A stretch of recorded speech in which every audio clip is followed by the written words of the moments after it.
अब आज की कहानी हमें लेके चलती है सेलिना, टेक्सास में। सेलिना पूरे टेक्सास की one of the most fastest growing city है। इसका सबसे बड़ा रीजन ये है कि यहाँ पे रोजगार के बहुत ही अच्छे अच्छे ऑप्शंस हैं। उसके साथ साथ यहाँ पे बच्चों की स्कूलिंग और रहने के लिए भी सेलिना बहुत अच्छी जगह है। अब क्योंकि ये सब चीजें यहाँ पे बहुत ज्यादा अच्छी हैं, इसीलिए पिछले 5 सालों में यहाँ पे पॉपुलेशन डबल हो गई है। 2020 में यहाँ पे पॉपुलेशन लगभग 20,000 लोगों की थी और अब यहाँ पे लगभग 45,000 के करीब लोग रहते हैं। इसी सिटी में शहर से थोड़ा सा दूर हट के एक प्रॉपर्टी थी जिसमें एक छोटा सा रैंच था। वो पूरी प्रॉपर्टी लगभग 13 एकड़ की थी और उसी प्रॉपर्टी को खरीद लेते हैं ट्रेविस एंड ओलिविया मैपल। इस प्रॉपर्टी को इस कपल ने साल 1983 में खरीदा क्योंकि उस टाइम ओलिविया ने अपने पहले बच्चे को जन्म दिया था जिसका नाम था एडेन। उस कपल का पहले से प्लान था कि जब वो अपनी फैमिली को इंक्रीज करेंगे तो वो एक बड़े घर में चले जाएंगे और उन्होंने बिल्कुल ऐसा ही किया। इसीलिए ये तीनों लोग साल 1983 में इसी प्रॉपर्टी में शिफ्ट हो जाते हैं। सब कुछ बहुत अच्छा चल रहा होता है। ट्रेविस और ओलिविया अपने बेटे एडेन पे बहुत अच्छा खासा ध्यान देते हैं, उसकी बहुत अच्छे तरीके से केयर करते हैं और वो तीनों बहुत खुशी खुशी वहाँ पे रहते हैं। अब हम लोग आते हैं साल 1990 में। अब एडेन पूरे 7 साल का हो चुका है। तारीख थी 13 मार्च की। एडेन अपनी मदर ओलिविया से बाहर जाने के लिए पूछता है जहाँ पे वो रोज खेलने जाता है। वो जगह घर से ज्यादा दूर नहीं थी और तो और एडेन वहाँ पे रोज खेलने जाया करता था, लेकिन अपनी मदर से रोज पूछकर। और रोज की तरह आज भी उसकी मदर उसको बाहर जाने के लिए अलाउ कर देती है और रोज की तरह हंसते खेलते एडेन बाहर चला जाता है। अब होता यूं था कि रोज शाम से पहले एडेन घर पे आ जाया करता था, लेकिन इस दिन 5:30 बज जाते हैं और अभी तक एडेन का कुछ भी पता नहीं चलता है। अब पेरेंट्स को लगता है कि शायद बच्चा है और खेलते खेलते उसे टाइम का अंदाजा नहीं लगा, इसीलिए एडेन को ढूंढने के लिए दोनों माता पिता बाहर चले जाते हैं। ओलिविया और ट्रेविस के रैंच से थोड़ी ही दूर एक पॉन्ड था और वहां जाकर उन्होंने वो देखा जिसकी उम्मीद कभी भी उन दोनों ने सपने में भी नहीं करी थी। उनका 7 साल का बेटा एडेन उसी पॉन्ड में डूबकर मर जाता है और उसकी लाश वहाँ पानी में तैर रही थी। ट्रेविस और ओलिविया की तो मानिए जिंदगी ही खत्म हो गई थी। उन दोनों ने अपने बेटे की मौत का जिम्मेदार सिर्फ और सिर्फ खुद को दिया था। उनका ये मानना था कि इतने बड़े से इलाके में उनको अपने बेटे पर निगरानी रखनी चाहिए थी। अपने बेटे की डेथ से मूव ऑन कर पाना दोनों के लिए बहुत ज्यादा मुश्किल था, लेकिन कुछ टाइम बाद धीरे धीरे ट्रेविस ऐसा कर पाए, लेकिन ओलिविया बिल्कुल नहीं। ओलिविया ने अपने काम पे जाना छोड़ दिया था, अपने दोस्तों से मिलना बंद कर दिया था, यहाँ तक कि लोकल चर्च में भी जाना उन्होंने बंद कर दिया था। वो सिर्फ और सिर्फ अपने घर में रहा करती थी और इसी वजह से उनके और उनके हस्बैंड के रिलेशनशिप में भी बहुत बड़ी दरार आ गई। वो अपने हस्बैंड से भी बात नहीं किया करती थी और इसी वजह से उन दोनों ने तलाक ले लिया। ट्रेविस ईस्ट में चले जाते हैं अपनी जिंदगी की एक नई शुरुआत करने के लिए, लेकिन ओलिविया उसी रैंच पे रहती हैं। उस 13 एकड़ के इलाके में अकेले रहती थी वो। कुछ और मकान वहाँ पे आसपास थे लेकिन बहुत दूर दूर, इसीलिए उसके बाद से जल्दी कोई भी ओलिविया को नहीं देख पाता था। कोई विजिटर्स आते थे तो ओलिविया उनसे मिलती नहीं थी, कोई फ़ोन करता था तो ओलिविया उनके फ़ोन नहीं उठाती थी, कोई लेटर लिखता था तो उस लेटर का कोई भी रिस्पॉन्स ओलिविया नहीं दिया करती थी। साल 1991 में एक पड़ोसी ने, मतलब बहुत दूर का पड़ोसी, गलती से एक बार ओलिविया को देख लेता है और वो इवनिंग का टाइम था। ओलिविया अपने घर के बाहर कुछ सेकंड्स के लिए आई थी, फिर वो वापस अपने घर में चली जाती हैं। उसके बाद कई सालों तक ओलिविया की कोई भी साइटिंग नहीं होती है। अब लोगों को ये लगने लगा था कि क्या सच में ओलिविया वहाँ पे रहती भी है या नहीं, किसी को कुछ भी नहीं पता था। अब मैं आप लोगों को लेके चलता हूँ साल 1994 में और दिन था 27 फरवरी। सेलिना के पुलिस डिपार्टमेंट में 911 पे एक कॉल आता है। ऑपरेटर को 2 मिनट तक कुछ भी नहीं सुनाई पड़ता, कोई भी इंसान उस कॉल में कुछ भी नहीं बोलता, सिर्फ और सिर्फ साइलेंस। जब कॉल अपने आप कट हो गई तो थोड़ी देर बाद फिर से एक कॉल आता है। इस बार भी ऑपरेटर को कुछ भी सुनाई नहीं पड़ता। ये दोनों कॉल्स बहुत ज्यादा अजीब थी।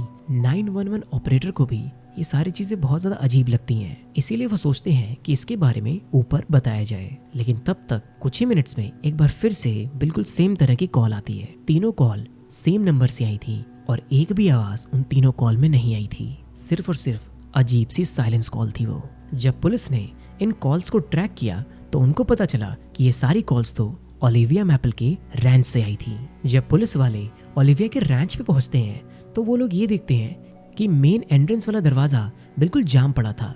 ऐसा जाम पड़ा था जिसे देखकर पुलिस वालों को ये लग रहा था कि बहुत टाइम से ये दरवाजा खुला ही नहीं था। जब उन्होंने खिड़कियों से नजर मारने की कोशिश करी तो उन्हें यह पता चला कि खिड़की के ऊपर तो पेंट हुआ पड़ा है, जिसकी वजह से वो अंदर नहीं देख सकते थे। आखिरकार उन्होंने मेन दरवाजे को ठोक कर यानी तोड़कर अंदर जाना शुरू किया और अंदर पहुंचकर उनकी मुलाकात बहुत ज्यादा अजीब सी चीजों से हुई। देखिए, जब पुलिस अंदर गई तो पूरे घर में यानी हर कमरे में धूल, उसके साथ साथ मकड़ी के जाले थे, जिससे ये चीज साफ जाहिर होती है कि सालों से कोई वहां पे नहीं गया था। लेकिन जब पुलिस वाले एडन के कमरे में जाते हैं तो वहां पे ऐसा बिल्कुल नहीं था। वहां पे एडन के सारे कपड़े बिल्कुल साफ सुथरे तरीके से रखे हुए थे। एडन का कपबोर्ड, एडन के ड्रॉर्स बिल्कुल साफ थे और सारी चीजें एकदम परफेक्टली प्लेस की गई थी। अब मकड़ी और मकड़ी के जाले तो दूर की बात, पूरे कमरे में एक धूल का डस्ट भी पुलिस वालों को नहीं दिखता है। उस कमरे के बीच में एक चेयर थी और स्लीपर्स और गाउन में उस चेयर पे बैठी हुई थी ओलिविया मैपल और वो मर चुकी थी। उनके हाथ में एक डॉल थी जो उनके बेटे के कपड़ों से बनी हुई थी और बिल्कुल उनके बेटे की तरह लग रही थी। उसके साथ साथ उस पे उनके बेटे की फोटो भी चिपकी हुई थी। उनकी हालत देखकर पुलिस वालों ने यह बताया कि तकरीबन 2 या 3 महीने पहले ओलिविया मैपल की डेथ हुई थी और उनके सामने एक टेबल पे उनके बेटे एडन की एक फोटो थी। उसके इर्द गिर्द कैंडल्स थी और फूल थे जो बिल्कुल फ्रेश थे। उस टेबल पे बहुत सारे लेटर्स भी थे जो कि शायद ओलिविया ने अपने बेटे एडन के लिए लिखे थे। अब इस पूरी चीज को अंग्रेजी में अलतार बोलते हैं, लेकिन हम हिंदुस्तानी अपनी भाषा में बोले तो ये एक ऐसी जगह थी जहाँ पे बैठकर एक इंसान पूजा पाठ करता है। अब ये सारी चीजें देखकर ऐसा लग रहा था कि ओलिविया कुछ अजीब से रिचुअल्स करने की कोशिश कर रही थी। आप पिक्चर में देखेंगे तो 3 शब्द लिखे हुए हैं, जिसमें से 2 मुझे समझ आ रहे हैं। एक है निर्मित और दूसरा है निर्माण। अब ये सारी चीजें पहली नजर में हम लोगों को तो देखकर समझ आ गई, लेकिन उन पुलिस वालों के साथ ऐसा कुछ नहीं हुआ था। वो सारी चीजें देखकर ये लग रहा था कि ओलिविया पूरे रिचुअल्स कर रही थी, जिसकी वजह से वो अपने बेटे एडन को वापस बुलाने की पूरी कोशिश कर रही थी। अब चलिए, ये सारी चीजें तो ठीक हैं, लेकिन एक सबसे बड़ा सवाल था कि आखिर वो 911 फोन कॉल्स किसने किए होंगे। इनिशियल पुलिस ऑफिसर्स ने ये बताया कि घर के सारे खिड़की और दरवाजे अंदर से बंद थे और घर में घुसने का कोई भी और दरवाजा नहीं था। पुलिस ने यह भी बताया कि फोर्सफुली घर में घुसने की किसी ने भी कोशिश भी नहीं की थी और सबसे बड़ी बात तो ये थी कि फोन बिल्कुल धूल से लथपथ था। चीजें यहाँ से और ज्यादा स्ट्रेंज होती जाती हैं। जब पुलिस वाले ने एक लेटर उठाकर पढ़ा तो उसमें यह लिखा था, my Aidan, I am sorry, I am so sorry, I should have never let it get like this, I am leaving, I will not let you keep me you while evil creature, mommy is coming for you, Aiden, my sweet Aiden, mommy loves you। और इस letter पे date डली थी 27 फरवरी 1994 और ये उसी दिन की डेट थी जिस दिन पुलिस वालों को ओलिविया मैपल की घर से लाश मिली थी। संस्कृत में निर्मित और निर्माण लिखा हुआ था। ये सारी चीजें सिंपली ये जाहिर कर रही थी कि ओलिविया अपने बेटे को लाने की पूरी जी तोड़ कोशिश कर रही थी। पहले भी मैंने आपको बताया था कि वो अपने बेटे की डेथ की पूरी जिम्मेदार खुद को मानती हैं और एडन की डेथ से वो कभी भी मूव ऑन नहीं कर पाई थी। हमेशा वो हार्ट ब्रोकन रहा करती थी। इस रिचुअल्स को देखकर तिब्बतियन बुद्धिस्ट ने ये बोला कि ऐसा तब किया जाता है कि जब कोई इंसान बहुत ज़्यादा कॉन्सेंट्रेट होकर कहीं किसी के ऊपर फोकस कर रहा हो। और इस लेटर का क्या, कहीं वो लेटर लिखते लिखते ओलिविया इन सारी चीज़ों के चपेट में आ गई और उनकी डेथ हो गई।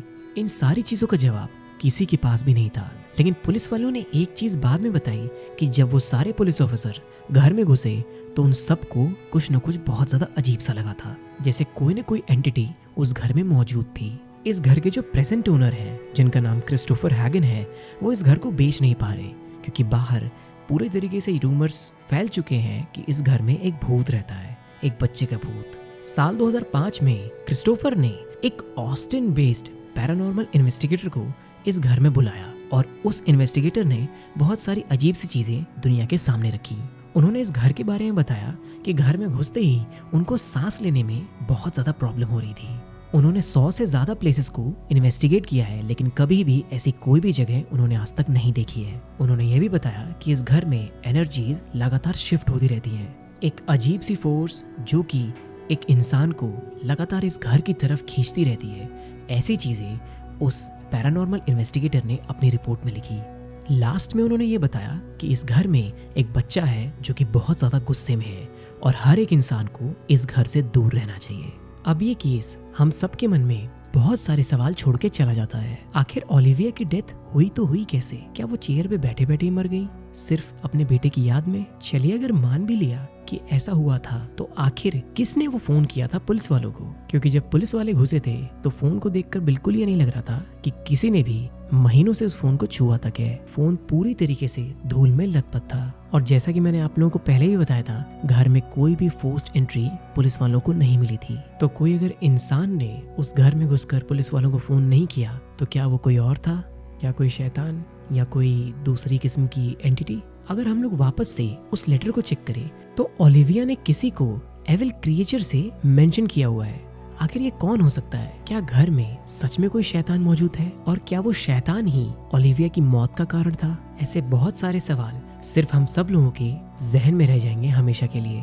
लेकिन क्या होगा अगर मैं आप लोगों को बताऊं कि इस केस का एक दूसरा पहलू भी है और वो पहलू ये बोलता है कि ये केस सच्चा है ही नहीं, यानी इसकी सारी डिटेल्स झूठी हैं। अब मैं आप लोगों को इसके रीजन बताता हूँ। देखिए, अचानक से साल 2015-16 में ओलिविया मैपल की ये स्टोरी अचानक से इंटरनेट पे बहुत ज्यादा फेमस होने लगी। लोग इसके बारे में जानने लगे, अचानक से इसके बारे में सोचने लगे कि आखिर ओलिविया मैपल की स्टोरी इतनी ज्यादा डिफरेंट क्यों है। अब ये केस है साल 1994 का, तो अब 2 दशकों तक आखिर ये केस लोगों की जुबान पे क्यों नहीं था और अचानक से सब लोग इसके बारे में जानने लगे। खैर, सोशल मीडिया के जमाने में ऐसा होना पॉसिबल है, लेकिन इसके आगे मैं इसकी और डिटेल्स आप लोगों के सामने रखता हूँ। ओलिविया मैपल और इनके हस्बैंड ट्रेविस के बारे में इंटरनेट पे कोई अच्छी डिटेल नहीं है, यानी अगर कोई केस होता है तो उससे रिलेटेड 90% ऑफ टाइम एक विकिपीडिया का पेज होता है। अगर वो नहीं होता तो बहुत सारे न्यूज आर्टिकल्स उस केस से रिलेटेड जरूर होते हैं, चाहे केस कितना भी पुराना हो।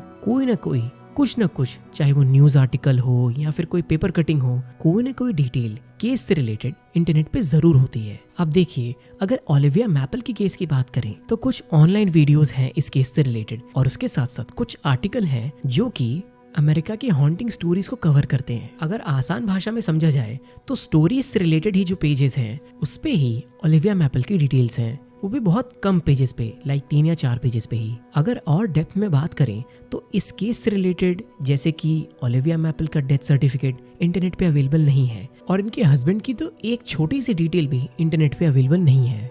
अगर उन स्टोरीज वाली पेजेस की बात की जाए तो वहाँ पे सिर्फ ये लिखा हुआ है कि इनके हस्बैंड ने दूसरे जगह शिफ्ट किया और दूसरी शादी करके अपनी जिंदगी की नई शुरुआत की। अगर देखा जाए तो इंटरनेट पे एडन का डेथ सर्टिफिकेट अवेलेबल है, बहुत अच्छे तरीके से नहीं लेकिन फिर भी अवेलेबल है। पुलिस की इनिशियल इन्वेस्टिगेशन रिपोर्ट भी इंटरनेट पे अवेलेबल है, लेकिन कोई भी प्रूवन रिकॉर्ड नहीं है। जैसे कि वो घर सेलेना में आज तक इस कहानी के बारे में कोई जानता ही नहीं है, और अगर जानता है तो कोई भी उस घर के बारे में जानता ही नहीं है। भला आखिर वो घर है तो है कौन? लेकिन कुछ सोर्सेज से ये पता चला है कि एक घर है जिसके ओनर क्रिस्टोफर हैगन ही है, लेकिन वो यही घर है, यानी ओलिविया मैपल वाला ही घर है या कोई और घर, इस चीज की इन्फॉर्मेशन अवेलेबल नहीं है। कुछ लोग उम्मीद करते हैं कि शायद क्रिस्टोफर हैगन ही सामने आकर लोगों के सामने ये क्लियर करेंगे कि क्या ये एक स्टोरी है या असलियत। अब लास्ट में और सबसे इम्पोर्टेंट फैक्टर, अब 2016 में इंडी फिल्म मेकर्स, यानी ऐसे फिल्म मेकर्स जो बड़े बड़े बैनर से ना जुड़े हों, अपने से ही जोड़ जाड़ कर या फिर इधर उधर से पैसे लेकर फिल्में बनाकर लोगों के सामने रखते हैं,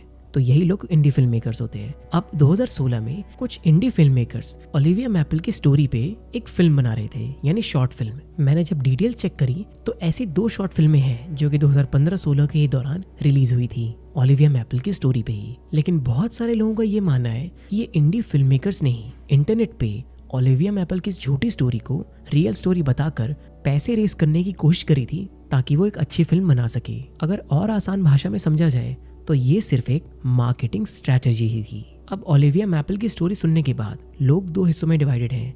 एक लोग ये बोलते हैं कि ये स्टोरी बिल्कुल सच्ची है और दूसरे लोग ये बोलते हैं कि ये स्टोरी फेक है और सिर्फ मार्केटिंग करने के लिए ही इस स्टोरी को जबरदस्ती असली बताया गया था। लेकिन अगर मुझसे पूछा जाए तो मैं सिंपली ये जवाब दूंगा कि इस केस में कुछ न कुछ सच्चाई जरूर है, यानी 50 से 60% ये केस सच्चा है। कहने का मतलब है कि शायद 30 से 40% इस केस में कोई और मसाला जोड़ दिया गया हो, यानी थोड़ी सी और फेक कर दिया गया हो ताकि इस केस को और अच्छे तरीके से मार्केटिंग की जाए। और अगर मार्केटिंग नहीं की होती तो आज हम लोग इस केस पे वीडियो क्यों बना रहे होते। लेकिन लास्ट में अब मैं आप लोगों से पूछना चाहूँगा कि आप लोगों की क्या राय है इस केस के ऊपर, क्या ये सच्ची घटना है या झूठी।